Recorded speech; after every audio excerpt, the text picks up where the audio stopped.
এবার দুধ দিয়ে গোসল করে আওয়ামী লীগ থেকে পদত্যাগ করলেন ইউপি সদস্য এবং আওয়ামী লীগের সাধারণ সম্পাদক এই চাচা। দেখুন, চাচা বললেন তার আওয়ামী লীগের সরকারি কর্মকাণ্ড তাকে হতাশ করেছে এবং আওয়ামী লীগ সরকারের কাজকর্ম তার ভালো লাগে নাই। ভবিষ্যতে রাজনীতিও করবেন না, যদি জনগণের সেবা করতে উনি উদ্বুদ্ধ হবেন যদি জনগণ তাকে চায়। আওয়ামী লীগের সাধারণ সম্পাদকের পদ থেকে আমি পদত্যাগ করলাম জন্য। এই দুধ দিয়ে গোসল করে গোসল করে। তার পিছনে যুক্তি হচ্ছে আওয়ামী লীগ আমাকে অনেক লাঞ্ছনা বেঞ্চনা দিয়েছে, কারণ আওয়ামী লীগ সরকারের কর্মকাণ্ড আমার পছন্দ হয় নাই। অতীতে বহু যা করেছি তার জন্য আমি ক্ষমা চাই প্রতিবাদ ইউনিয়নবাসীর কাছে। আমার কথা আচরণে যদি কেউ কষ্ট পেয়ে থাকেন আমাকে আল্লাহর রাস্তায় ক্ষমা করে দেবেন আওয়ামী লীগ করার কারণে।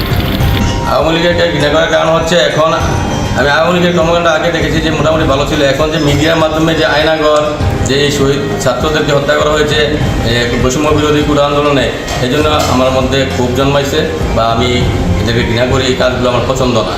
আমি কোনো দলের লেজুরভিত্তি রাজনীতি করবো না, কারো কোনো দলের হয়ে আমি কাজ করবো না।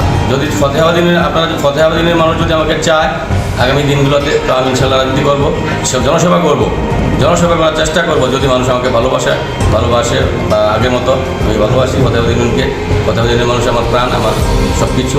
যদি ওরা চায় তাহলে আমি রাজনীতি করবো, আমি নচেত না।